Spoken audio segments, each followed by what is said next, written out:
Super Saravana ஸ்டோர்ஸ்ல December 16 இருந்து ஜனவரி 15 வரைக்கும் ஒவ்வொரு பிரான்ச்லயும் ஒரு கஸ்டமருக்கு ₹1,00,000 மதிப்பு உள்ள தங்க நகை பண்டிகை பரிசு. 100 நாள் ஊரக வேலை திட்டம் 125 நாளா உயர்த்திருக்காங்க. அதே மாதிரி வேளாண்க்கு முக்கியத்துவம் கொடுப்போம்னு சொல்லிட்டு மத்திய அரசு கொடுத்திருக்காங்க சொல்லியிருக்காங்க. ஆனா அந்த பெயர் மாற்றத்திலே ஒரு சர்ச்சை இருக்கு. இது எப்படி சார் பாக்குறீங்க? இப்ப என்ன திராவிட முன்னேற்ற கழகத்துடைய தேர்தல் அறிக்கையில் என்ன குறிப்பிட்டிருக்காங்க சொல்லுங்க, என்ன குறிப்பிட்டிருக்காங்க? 150 நாளாக உயர்த்தப்படும் என்று அறிவித்தது திராவிட முன்னேற்ற கழக தலைவர், திராவிட முன்னேற்ற கழக தேர்தல் அறிக்கை. இதுவரைக்கும் நிறைவேற்றிருக்காங்களா? ஆக இன்றைய தினம் மத்திய அரசாங்கம் 100 நாள் வேலை திட்டத்தை 125 நாட்களாக உயர்த்தி இருக்குது. பாராட்ட மனம் இல்ல. ஆனா அதுல பெயர் மாற்றம் சொன்னீங்க, அந்த பெயர் தொடர வேண்டும் என்று நாங்க கோரிக்கை வச்சிருக்கிறோம். எங்களுடைய பேட்டியிலே வந்திருக்குது சார், என்னுடைய அறிக்கையிலே வந்திருக்குது. அதை எங்க வாதாடணும்? எதுக்கு நாடாளுமன்றம் இருக்கிறாங்க? நான் பல முறை ஊடகத்தை வேலையில பத்திரிகை எழுதுறேன். நாடாளுமன்றத்தில் வாதாட வேண்டியது நாடாளுமன்றத்தில் வாதாடணும். அதுக்கு தானே தமிழ்நாட்டில் திராவிட முன்னேற்ற கழகம் மற்றும் கூட்டணி கட்சியை சேர்ந்தவர்கள் 39 நாடாளுமன்றத்தில் இருக்கிறாங்க. ஆக நாடாளுமன்றத்தில் இதை பிரச்சனை எழுப்ப வேண்டும். மாநில அரசுக்கு சில நிதி பிரச்சனை ஏற்படுது என்று நாடாளுமன்றத்தில் தெரிவிக்க வேண்டும். நாடாளுமன்றத்தில் அவர்கள் முழுமையான அழுத்தம் கொடுக்கல. இதே நான் ஏற்கனவே பல முறை சொல்லிட்டேன். அனைத்து இந்திய அண்ணா திராவிட முன்னேற்ற கழகம் பாரதிய ஜனதா கூட்டணியில் அங்கம் வைக்கின்ற பொழுது காவிரி நதிநீர் பிரச்சனை உச்ச நீதிமன்றத்தில் தீர்ப்பளிக்கப்பட்டது. அந்த தீர்ப்பை அமுல்படுத்த காலதாமதம் செய்தது மத்திய அரசு. அப்பொழுது உடனடியாக உச்ச நீதிமன்ற தீர்ப்பை நடைமுறைப்படுத்த வேண்டும் என்று சுமார் 22 நாட்கள் நாடாளுமன்றத்தை ஒத்தி வைத்தோம். இது அதிமுக சாதனை. தமிழ்நாட்டு மக்களுடைய பிரச்சனையை தீர்க்க வேணும்னா அங்க நாடாளுமன்றத்தில் தான் பேசணும். சும்மா வெற்றி அறிக்கை விட்டுட்டு மலுப்பலான பதில் கொடுத்து மக்களை ஏமாற்றக்கூடாது. தமிழகத்தோட கடன் 9 லட்சம் கோடியே 55,000 தாண்டி இருக்கு. இன்னொன்னு இந்த நிதியாண்டுல மட்டுமே 65,000 கோடி ரூபாய் வட்டி மட்டுமே கட்டப்பட்டிருக்கு. அது எப்படி பாக்குறீங்க? ஒவ்வொரு ஆண்டும் நீ ஒரு ஆண்டு மட்டும் சொல்லாத, ஒவ்வொரு ஆண்டும் அதற்கு உண்டான கடன் வாங்கினதுக்கு உண்டான தொகையை கட்ட வேண்டும், வட்டி கட்ட வேண்டும், ஒரு பகுதியை திருப்பி செலுத்துவது. நான் ஏற்கனவே பல முறை ஊடகத்தின் வாயிலாக, பத்திரிகையின் வாயிலாக, அறிக்கையின் வாயிலாக சட்டமன்றத்திலும் தெரிவித்து விட்டேன். திராவிட முன்னேற்ற கழகம் ஆட்சி வருவதற்கு முன்பாக அவருடைய தேர்தல் அறிக்கையில குறிப்பிட்டாங்க, தமிழகத்தில் இருக்கின்ற பொருளாதார சூழலை கருதி அதற்கென்று ஒரு குழு அமைப்பதாக சொன்னாங்க. நிதி மேலாண்மை அமைப்பை ஏற்படுவதாக சொன்னாங்க. அமைச்சாங்க, நிபுணர் குழு எல்லாம் போட்டாங்க. அதுக்கு பிறகுதான் கடன் அதிகமாயிட்டு. 73 ஆண்டு காலமாக பல கட்சிகள் தமிழகத்தை ஆண்டன. 2021 வரைக்கும், அது வரைக்கும் பாத்தீங்கன்னா சுமார் 5,18,000 கோடி தான் தமிழ்நாட்டுடைய கடன். இந்த காலகட்டத்தில் அதுவும் அனைத்து இந்திய அண்ணா திராவிட முன்னேற்ற கழகம் ஆட்சி இருக்கின்ற பொழுது 2011 2021 வரை எந்த ஆட்சிக்கும் ஏற்படாத பிரச்சனைகள்லாம் நாங்க சந்திச்சோம். முதல்ல பாத்தீங்கன்னா கடுமையான வறட்சி. அந்த வறட்சியில விவசாயிகள் பாதிக்கப்பட்டாங்க, பொதுமக்கள் பாதிக்கப்பட்டாங்க. அதை சரி செஞ்சோம். பிறகு புயல், வெள்ளம், டெல்டா மாவட்டத்தையே கஜா புயல் புரட்டி போட்டுட்டு போயிட்டது. அதோட தானே புயல், வர்தா புயல் என்று பல புயல்கள் 10 ஆண்டுல அதிமுக ஆட்சி சந்திச்சது. அதையெல்லாம் சரி செய்தோம் அதிமுக ஆட்சி. அதோட கொரோனா காலம் உங்களுக்கு எல்லாத்துக்கும் தெரியும். பத்திரிகையாளர் இருந்து ஊடகம் வரைக்கும் பொதுமக்களை யாருமே வெளியில நடமாட முடியாத அளவிற்கு வைரஸ் பரவல்.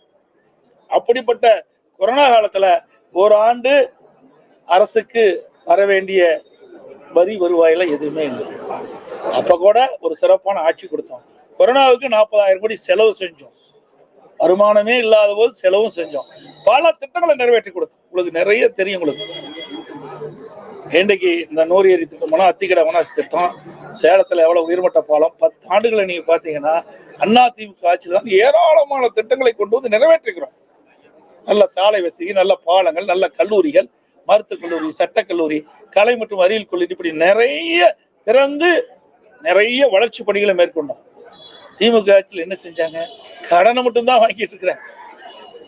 இன்னைக்கு இந்த ஆட்சி நிறைவு செய்கின்ற பொழுது சுமார் 5 லட்சம் கோடி கடன் வாங்கின மாநிலமா இருக்கு. இந்தியாவிலேயே கடன் வாங்குவதில் முதல் மாநிலம் தமிழ்நாடு. அப்படி திராவிட முன்னேற்ற கழக அரசுடைய திரு ஸ்டாலின் அரசுடைய மிகப்பெரிய சாதனை கடன் வாங்கி இதுல முதல் சாதனை. தமிழகத்துல வரலாறு காணாத அளவுல தங்கம் விலை உயர்ந்திருக்குது. முறை தமிழ்நாட்டுல ரொம்ப அதிகமா இருக்குது. அதிமுக ஆட்சி மீண்டும் வர பட்சத்துல உங்களோட பழைய திட்டமான தாலிக்கு தங்கம் திட்டம் மாதிரி அதாவது தங்கங்கிறது இங்க இல்ல, சர்வதேச அளவில் நடக்கிறது. அதை நாம விலை நிர்ணயம் பண்றது இல்ல. திட்டம் அந்த காலகட்டத்துல அதிமுக ஆட்சி கொடுக்கப்பட்ட வாக்கு அடிப்படையில தாலிக்கு தங்கம் வழங்குகின்ற திட்டம் தொடரும் ஏற்கனவே சொல்லிட்டாச்சு. ரயில் கட்டணம் உயர்ந்துன்னு அறிவிச்சிருக்கிறாங்க. அப்ப இன்றைக்கு சூழ்நிலைக்கு தகுந்தவாறு இன்றைக்கு விலைவாசி உயர்வு, எரிபொருள் உயர்வு, அதுல உரிபாகங்கள உயர்வு, இதையெல்லாம் நமக்கு சம்பள உயர்வு, இதெல்லாம் கணக்கிட்டு தான் அவ்வப்போது உயர்த்துவாங்க. நம்முடைய சேலம் வரைக்கும் ஒரு 5 ரூபா உயர்த்துறதுக்கு 2 பைசா உயர்த்துக்கா சொல்றாங்க. ஒரு கிலோமீட்டர் 2 பைசா உயர்த்துக்கான்னு சொல்றாங்க. இதை கூட இப்போ அரசு, இந்த மத்திய அரசு பரிசீலிக்க வேண்டும் என்று கேட்டுக்கிறேன். இந்த ரயில்வே கட்டணத்தை கூட இது குறைப்பதற்குண்டான நடவடிக்கை அவர்கள் எடுக்க வேண்டும் என்று நான் இந்த நேரத்தில் தெரிவிக்கிறேன். தமிழக வெற்றி கழகத்தினர் அவங்கள தூய சக்தின்னு சொல்லிக்கிறாங்க. அதற்கு தார்மீக உரிமை இருப்பதா நீங்க கருதுறீங்களா? அடுத்த கட்சியை பத்தி எங்களுக்கு என்ன அவருடைய கருத்தை சொல்றாங்க, அதோட சரி. அது தூய்மையா இல்லையா என்பது மக்கள் முடிவு செய்வாங்க. ஏற்கனவே எங்களுடைய கழக துணை பொதுச் செயலாளர் அழகாக அதுக்கு விளக்கம் கொடுத்துட்டாரு. பத்திரிகைலாம் வந்து விட்டது, உங்களுக்கு புரிஞ்சுக்கீங்க. தமிழகத்துல விரைவில் திமுக தன்னோட தேர்தல் அறிக்கையை வெளியிடுறதுக்காக இன்னைக்கு பாத்தீங்கன்னா கனிமொழி தலைமையில புதிய ஒரு குழு அமைச்சு மக்களோட குறைகள் எங்கெங்க தமிழகம் இருக்குன்னு ஒரு சர்ச் பண்ணி அவங்க ஒரு சரிகள் இருக்கிறாங்க. அதிமுக அந்த மாதிரி ஏதாவது முன்னெடுப்பு செய்துங்களா? அதாவது ஏற்கனவே கடந்த முறை இப்படிதான் ஒரு நாடகத்தை அரங்கேற்றினாங்க. ஒரு குழு போட்டு ஊர் ஊரா ஒவ்வொரு மாவட்டமா போய் மக்களை சந்திச்சு மக்களுடைய குறைகள் எல்லாம் நிவர்த்தி செய்வோம், ஆட்சிக்கு வந்து அது எங்களுடைய தேர்தல் அறிக்கையில் இடம்பெறும் சொல்லி 525 அறிவிப்புகளை வெளியிட்டாங்க. இப்ப எத்தனை அறிவிப்புகளை நிறைவேற்றிருக்கிறாங்க? உதாரணத்துக்கு 100 நாள் வேலை திட்டம் 150 நாளா உயர்த்தணும் சொன்னாங்க. உயர்த்தினாங்களா? அந்த 100 நாள் வேலை திட்டத்தில் பணிபுரிகின்ற ஊழியர்களுக்கு சம்பளம் உயர்த்தினாங்களா? இல்லையே. அதோட கல்விக்கடன் மாணவர்கள் தேசியமயமாக்கப்பட்ட வங்கிகள் வாங்கிய கடன் தள்ளுபடி சொன்னாங்க. தள்ளுபடி செஞ்சாங்களா? இல்லையே. அதோட மாதந்தோறும் கேஸ் சிலிண்டருக்கு 100 ரூபாய் மானியம் கொடுத்தாங்களா? இல்லையே. ரேஷன் கடையில 1 கிலோ சர்க்கரைக்கு 2 கிலோ சர்க்கரை போடுறாங்க, செய்யலையே. டீசல் பெட்ரோல் விலை குறைக்கினாங்க. 3 ரூபா 5 ரூபா பெட்ரோலுக்கு 3 ரூபா குறைச்சாங்க, அதோட நிறுத்திட்டாங்க. டீசல் குறைக்கவே இல்லை. இப்படி முக்கியமான பல திட்டங்கள் நிறைவேற்றவே இல்லை. சுமார் 525 அறிவிப்புகளை 4ல் 1 பாக அறிவிப்பு கூட இன்னும் இது வரைக்கும் நிறைவேற்றல.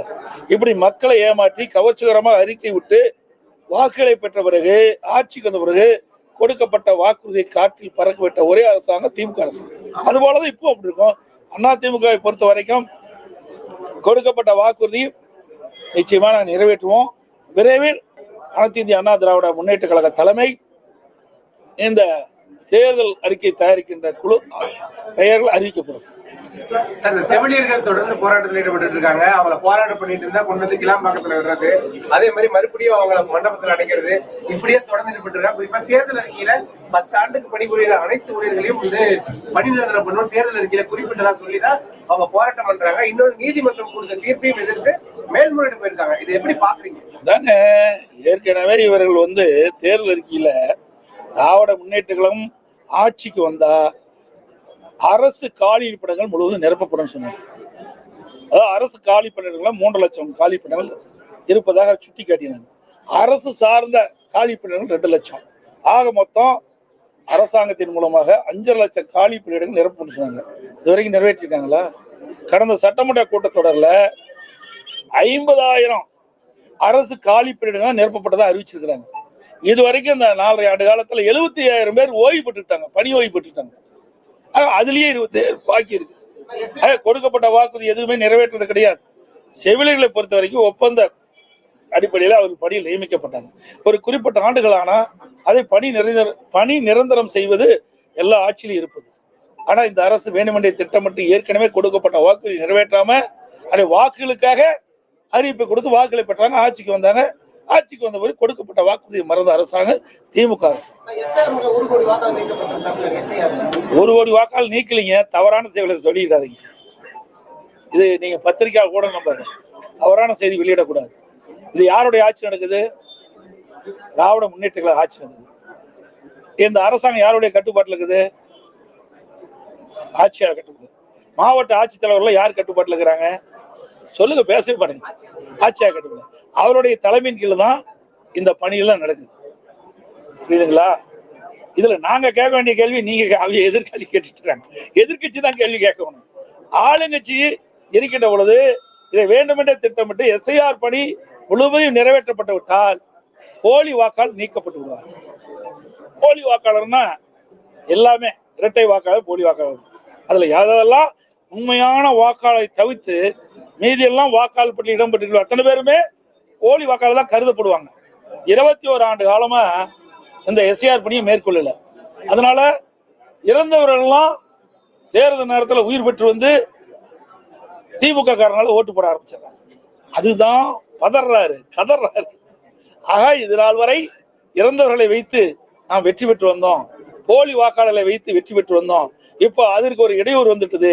நீ எஸ்ஐஆர் பணி மேற்கொள்ள விட்டு விட்டால் அது வாக்காளர் பட்டியலில் உண்மையான வாக்காளர் தான் இடம்பெறுவாங்க. ஆக இறந்தவர்கள் இடம்பெற மாட்டாங்க, இரட்டை வாக்காளர் இடம்பெற மாட்டாங்க, வீடு மாறி குடியேறியவர்கள் இடம்பெற மாட்டாங்க. இப்படிப்பட்டவர்கள் தான் இன்றைய தினம் கணக்கெடுத்து இன்றைக்கு ஒரு பட்டியல் அறிவிச்சிருக்கிறாங்க.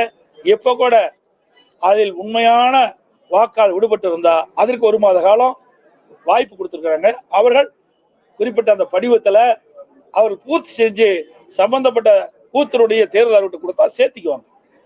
இப்ப ஏற்கனவே அறிவிச்சுட்டாங்க, அவங்களுக்கு வாய்ப்பு கொடுக்குறாங்க. அதெல்லாம் வாய்ப்பு மறுக்கல. ஆக வேண்டுமென்றே திட்டமிட்டு திராவிட முன்னேற்ற கழக தலைவர் இன்றைய முதலமைச்சர் எதை எதிர்க்க வேண்டும் என்ற நோக்கத்துல தான் பேசிட்டு இருக்கிற ஒழிய இதுல என்ன குறைபாடு இருக்குது?